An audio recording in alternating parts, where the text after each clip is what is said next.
Welcome to the MuseCast, where we squeeze every last drop of inspiration out of Sunday's sermon. Well, hello. Happy Tuesday. Welcome to the MuseCast. Dan Kent is actually in Minnesota. Woo! Yeah. I don't know if he's happy about it. No. Shawna, Boren, I've been in Minnesota, so I've been holding down the Minnesota fort, per se. But Dan, I wanted to ask you, first of all, my bone to pick with you is you came back Saturday, right? Like you kind That's of right. Boomed Saturday and then got there for the run through. And then Saturday night, I don't know if there's a correlation. I think there is. And then Saturday night, we got this unexpected snow down. Yeah. Like, what are you doing, man? Yeah. Why? Well, you can't cheat winter. That's the thing. Winter, if you're a Minnesotan, winter will find you. In fact, you know what? It's really weird. In 2007, I was so sick of winter, and this is when my skin condition first started to appear. And I'm like, I need to get into warm weather. So I went down to a friend of mine in Mesa, Arizona, to get away from the cold. You know, I got there, and the first day I got there, it snowed there. It was the first time it had snowed in Mesa, Arizona in 26 years. And it was the day that I got there. So, of course. Yeah, winter will find you if you're a Minnesotan. Winter will find you. Yeah, that winter will find you. I like it. That's Minnesota's slogan response to winter is coming. Like, yeah, we already know that, but winter will find you. Yes, it no will. matter where you go, it will find you. So true. All right, Dan, well, welcome back. What was your favorite part? And you can only pick one. A highlight of being down in Florida. You know, easily just daily exercise outside, you know, like in Minnesota and people might not know this who are not from this type of a climate, but you can't just go out for a walk in Minnesota. You can't just do that. You have to, because when you go out there, you know, like, whereas like normally you would kind of go for a walk, in Minnesota you take these little bitty steps because there's ice everywhere, you know, and you don't want to slip. And so you're always tensed up, and it's always just this really sad dance just to get from here to the mailbox. And so, but like in Florida, I could just go for a walk and not have to worry about slipping, not have to worry about any of that stuff. And so that's probably my favorite part, is just exercising outside. So it was good. Nice. Oh, good. I appreciate you getting a fresh haircut for us when you returned. You know, Rachel Kamish, she's in Woodbury, and I waited for 2.5 months to get my haircut because I'm kind of picky about who cuts my hair. And you know what? There's so many stories. You know, isn't that something? There's just so many stories. But I did the sermon on Your People Will Be My People. It was a sermon I did on Ruth in 2020. And that was like right when the pandemic had started, and I had gone like 2 months without a haircut. And I confessed there that I was starting to look like one of those troll dolls. And finally, after the sermon, I went and got a haircut, and Rachel had seen the sermon. Isn't that weird? That's so cool. Yeah, so she's been my hairstylist ever since, and she's great. So I recommend Rachel. It takes a special talent to give Dan Kent this look that he's got going. Yeah, so thank you, Rachel. Yeah, well, here's the thing: is there's probably no hope for making me look good, but you can reduce the chaos a little bit, because I've got like this perfectly straight hair, and it amplifies mistakes. And so a lot of hairstylists don't have the courage to even touch it. So that's Rachel's a brave one. That's right. Yes. Oh, all right. Well, hey, this past weekend we started a new mini series within the Sermon on the Mount mega series, and this one is called Hidden Treasures. Is that correct? Hidden Treasures? No, that's not what it's called. Treasure Hunters. Honestly, the Greg Boyd disease is just spreading to everybody in the church. I was so confident too. I'm like, hidden treasure. No. Treasure Hunters. Yeah, you got it. That's right. That's right. Yeah, that's right. Yeah. My God. That's it. That's it. Treasure Hunters. Yes. Yes. We started that series this past weekend. Yeah. And it's really, I'm really looking forward to it. Let me grab my Bible. So speaking of the Greg Boyd disease in our church, this is how we had it planned. So a lot of people might not know this, but like when we plan a series, we plan it out like a couple months in advance, and sometimes like 6 or 7 months in advance, where we just get the idea of what we want to talk about. Right. And Paul Eddy puts a lot of work into planning it, and sometimes I put a lot of work into planning it. And so Paul Eddy and I put a lot of work into planning this series. Starting in verse 19 of chapter 6, which says, "Do not store up for yourselves treasures on earth." Greg, after all of this work that Paul Eddy and I put into this, decides, you know what? Let's just start it a few verses earlier, and let's talk about fasting again. Even though I had just done a sermon on fasting, by the way. I know. So Greg jumps in and says, "No, I want to look at this fasting section again." And when I first saw this, I'm like, "Greg, what are you doing? You're this whole thing. You're derailing the whole thing on us here."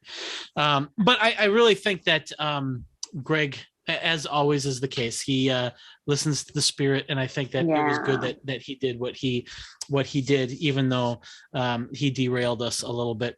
A little bit. Yes. There was a method to his madness.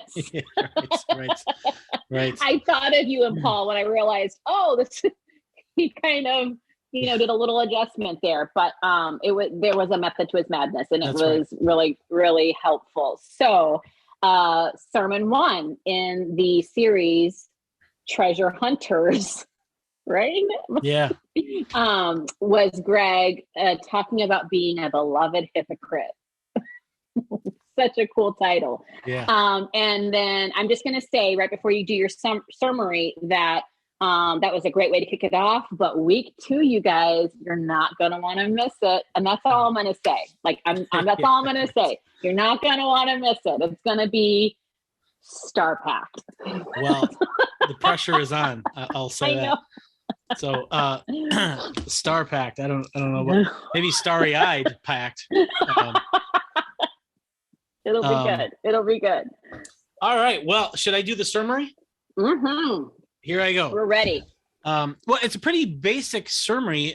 Just Greg did such a great job of kind of dwelling on some of these ideas. But he what I really appreciate is because the series Treasure Hunters really is looking at where our treasure is. And starting in verse 19, Jesus says, "Do not store up for yourselves treasures on earth where moth and rust destroy and where thieves break in and steal, but store up for yourselves treasures in heaven." So we really want to look at what does it mean to treasure something. And so we'll end up looking at things like money and wealth and things like that. But before that, Greg looked at fasting, and he looked at like how we can desire things and want things that are destructive for us, that we sort of lose control over, and that fasting is this really great way to sort of take our power back against desires and things that we are weak toward. And it's a way of like regaining our say-so over things. And so Greg kind of explored the power of fasting and how just the world kind of lulls us into compromising and not trying anymore, and how fasting is sort of like this personal revival where we kind of take our power back. And then he talked about 2 things. He said, how is your secret time with God? So, in the passage, Jesus says that, do not like put on a somber face while you're fasting so that you get all sorts of praise from your brothers and sisters for being such a good Christian. Rather, act as if you're not even fasting, so they don't even know that you're fasting. And then your Father who sees you in secret will reward you in secret. And so Greg says, this raises the question, what is our secret time with God like? Do we have this secret sort of relationship with God? But then he also talked a little bit about, well, what is this idea of rewards? Because it seems very almost patronizing, like, oh, okay, well, if I fast in secret, well, then God will give me a cookie. And Greg said that, no, it's not like that type of reward. It really is more like when you live in this way where you're not living to please others, but you're rather living because God wants you to live this way, that is the reward in and of itself, where you are living single-mindedly toward the will of God, where you are living as God wants you to live, because God wants you to live this way, not so that you can please everybody else. Because and this is my own kind of parentheses on this. One of the most seductive things in the world is people pleasing and getting reinforcement from others. And this sort of sabotages that whole evil trap. And then the second thing that Greg points out is when you're fasting, you really start to feel how these other things have control over your lives. And you can start to wrestle with, well, what are my real motives as I live my life? What motivates my behaviors? And fasting is a way to show us that, wow, these things were really motivating my behaviors and I didn't even know it. I thought I was making free choices. No. I was getting bullied around by these other things. And we never know that until we stop doing those things and we can feel the full weight of the force. C.S. Lewis said I think it was in Mere Christianity, that you don't know how strong, and this is during World War II when the Germans were kind of being jerks.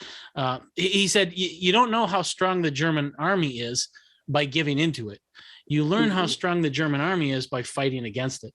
And that's the same thing with fasting. You know, when you say no to these things and you can discipline yourself, that's when you see how strong the principalities and powers are in your life. So yeah, that's my summary. So I just think it's a really great setup for everything that's to come in the rest of this series. What did you think of it? Yeah, so I had one funny thing, well, a couple funny things, there always are with Greg, but and then I had some thoughts and reflections on the fasting, which again, method to the madness. I can understand why he started where he did.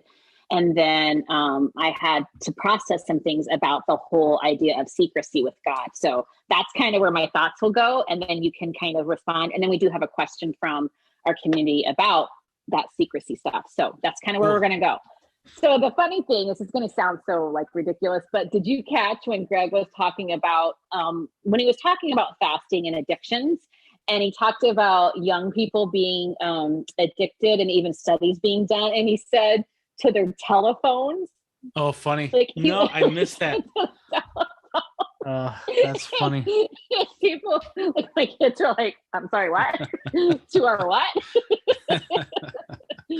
Gonna grab that funny. Old telephone and That's so funny. Oh, that was good.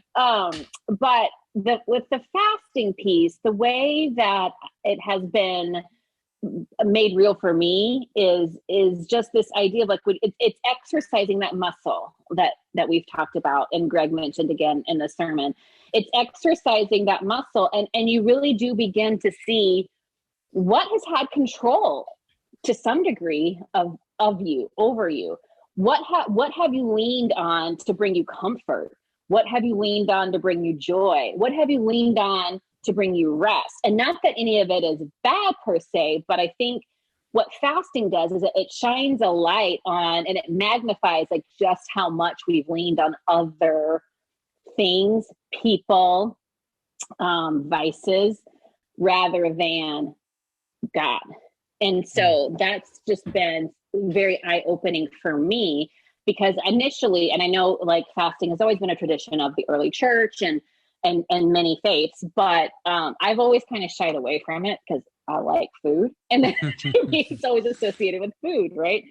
And I just don't like to be told what to do. So I'm just being very like even like. Oh, wait a minute! Whoa! You don't like to be told what to do? Does that mean that you can't even tell yourself what to do? Well, yeah, so maybe. But like, seriously, Dan, if I'm driving around using my Siri GPS for something and she's at turn right, I'm like, you are not the boss of me, Siri. Yeah. I will go the way I want to go. That's so funny. Anyway, but because that is my natural inclination, entering into the practice of fasting in a variety of ways and times is actually good for me, because it challenges my own stubbornness and my own "you're not the boss of me" attitude. that I have. So, and it's actually, for me, it's gone beyond food. It's been other things like we've talked about, that I just begun to realize, maybe like at the end of a day, if it's been stressful or whatever, if I'm leaning on something else too much, then that's a sign that I need to kind of not allow that to have control over me. Does that make sense at all? Or am I just... Oh, that absolutely makes sense. Yeah. That, and I think moving from like food to other things, I think is also really good. And I really liked what Greg said when he was fasting from cigars. He also put those dental strips in, and so he was adding something for something that he took away, which I thought was great. But I just think it's... mine did that too. Yeah, that's good. Sorry, go ahead. No, I think it's really great, like what you said, just you moving on to things beyond food. And I also think it's just really funny. I think it's something about our church.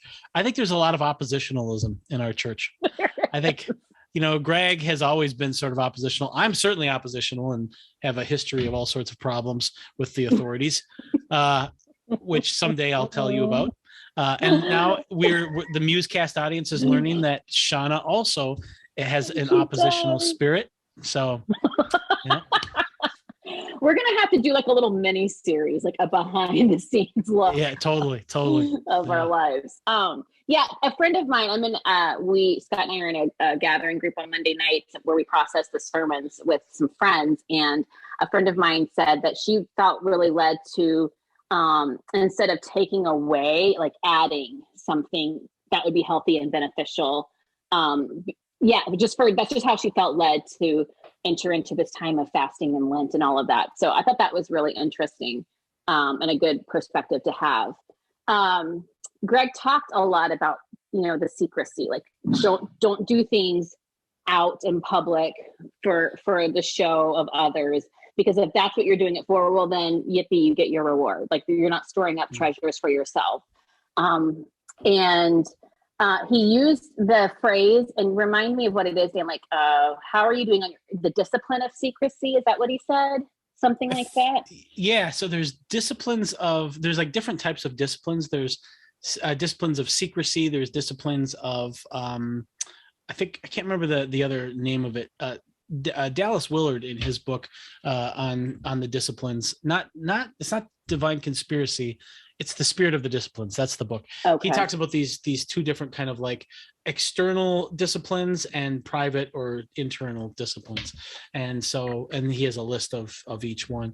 So like charity would be like this external kind of discipline, and fasting and prayer would be this more private. But then there's also a prayer that's a public kind of discipline. So I think that's what he would say. Yeah. Well, so I really felt like what Greg was saying was really good and helpful and something that I needed to lean into, but I was getting caught up with that word secrecy, and I couldn't I just couldn't figure it out. And sometimes many times I'm an internal processor, and it takes just time for me to reflect and then talk with others. So then like initial internal and then external processor. And it was in our group that one of my friends said that he looked at it as intimacy, because I was really caught up on that word secrecy. It felt like maybe it's a trigger word for me, maybe like, shame and darkness and just things hidden away. And so I was really having a hard time tapping into the positive of what that means. And so when my friend said he looked at it as intimacy, that really helped me. Like, okay, yeah, this is about, because yes, we are called to be a part of a community. We've been very out loud about that. Like we're not meant to walk this walk alone, but there is something that is precious and private and intimate between us and the Lord that we really need to pay attention to and cultivate. So that was really helpful. So then I could now reframe everything Greg was saying about that space and allow the Lord to speak to me in some different ways. So that was really cool. Yeah, that's really good. And I think intimacy, I think that's a lot of what's going on here, because it's like, I think it comes back to motives also. Like, why is it that you're doing what you're doing? And is it because of your intimate relationship with God, and or is it because of you're concerned for how others see you. And I've experienced that where, like, you know, being a student in college, like, you know, I realized, like, I would, like, in high school, I would always, like, but I didn't get very good grades, but like I would always participate in class, and I always had like good questions, and I always like pretended like I was a good student in high school. But when I got to college, I realized that I was just pretending to be a good student. And at some point, you got to just, it doesn't matter if you ask good questions in class. You have to do the work. You have to actually be a good student. You have to actually learn the stuff, which is this very, it's a lonely thing. And so that's why it makes me think of being a student. And I think the same thing is true with what I think Jesus is getting at here. If you're doing things to please others, well, you're not really changing. You're just putting on a show for them. You're not, and if they change their expectations, guess what? You're going to change what you're presenting to them. And so but you yourself are not really changing. It's only when you're single-mindedly on what does God want me to be like? How does God want me to live? And only in that space do we really change, regardless of what other people say. I don't care if people like this. This is what God wants for me. But that doesn't come unless you have that intimacy with God, unless you have that care that I really do care how God wants me to live. And so I think that's related in a deep way to it. That's helpful. Thank you, Dan. We got a question and a kind of along these lines. You want to take a swing at it? Yeah, let's do it. Thank you again. We always love the interaction from you guys. So one thing that I think many of you know, but maybe some of you don't know, is that every week, along with the sermon that we post resources. So there's a sermon summary, not a summary. That's just a MuseCast thing, but there's a sermon summary, and there are reflection questions, and then there's even group questions. And so all of it is to help us like take what we're hearing and kind of ingest it in a deeper, more meaningful way. And so this week in the summary and in some of the questions, it did talk about the secrecy and building that into our spiritual life. And so we have Kevin. Hi, Kevin, who sent in this question. And he just talked about how when he grew up Methodist, that they would always say when asked about their faith, it's personal, or I have a personal relationship with Christ. It's a private matter. And so Kevin's thinking that now today, that to him, that sounds more akin to some Gnostic secret society than to Christianity or to being a disciple of Christ. So he's just hoping that maybe we can dig in a little bit and explain the difference a little bit and help, unpack that some. Yeah. Well, I think Kevin is tapping into something that's right about Gnosticism. Gnosticism is a very personal, private sort of faith, largely because the Gnostics kind of believed that some people in the world had this very special divine spark inside of them, and that salvation for them was to grow that divinity inside of them and to escape the kind of wicked, evil bodies that they're in. And so it was sort of a very private, personal kind of venture. Now, not everybody had that spark, and you don't really know who has it and who doesn't. You can sort of suspect because, it was sort of like a religious way of saying like-minded people probably have that spark, which is, kind of funny if you think about it. But people who are just like me also have the divine spark. Isn't that great? But not everybody did. So, for instance, women did not have the divine spark. Only men did. And in order I know, right? And only in order for a woman to experience salvation, God would have to first convert them into a man, and then they could go on there. I know, right? And so this is Gnostics. This is the Gnostic sort of, some of the caveats of Gnosticism. But Kevin is right that there is that very personal element. But even then, it wasn't like a personal relationship with God. It was just this personal journey of liberation from this evil body that we're in, and this broken, corrupted body that we have. Christianity is profoundly different than that. Christianity says that, no, this body is this blessed gift. And in fact, our body is so good, God called it good when he made it, and God actually became one of us and took on one of these bodies. That's how good our bodies are.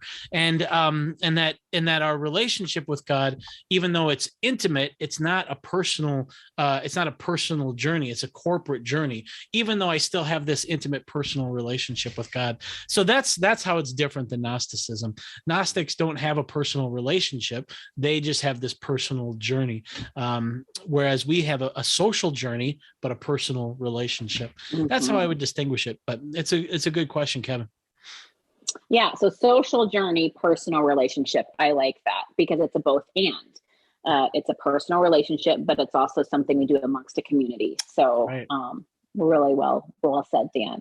Thank All you. right. Do you know what time it is, Mr. Dan Kent? Let's see. Is it peanut M&M time? No, not during Lent. It's not of course. time.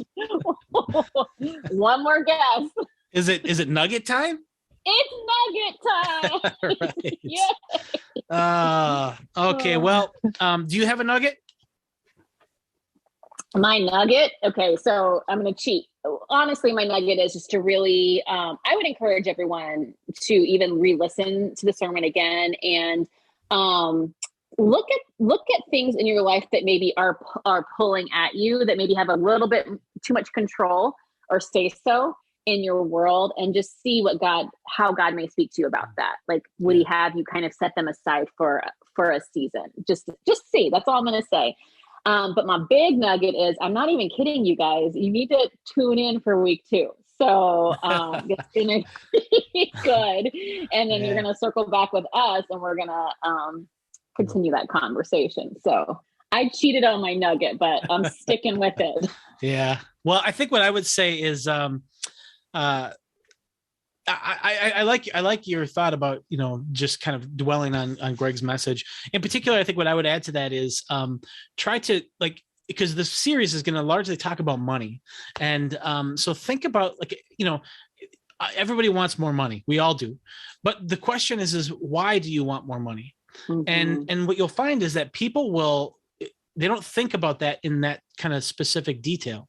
And they just think, well, then I'd pay my bills, or then I'd go on a vacation. Okay, but why do you want those things? And what I mean, obviously we have to pay our bills. Okay, that's fine. But why do you want the vacation? And a lot of times it's because you're fatigued and tired. And so instead of saying, I'm really fatigued and tired, instead of doing that, we take a shortcut and say, I want more money. And we never really get at what's really driving our desire for money. And so that's what I would encourage people to do, is to think about why you want more money, and see if there is a spiritual need there, or a social need, or a fear that maybe you're nurturing that you shouldn't be, or maybe there's a different type of insecurity that could be healed without needing more money. There's other ways to heal those insecurities. And so one of the things I told Greg, and I thought he was going to use this in his sermon because I just thought it was so clever, but it's probably too clever. It's a little too cutesy, but I'm going to share it with the MuseCast audience anyway. I said, it's better to have a full heart with an empty wallet than to have a full wallet and an empty heart.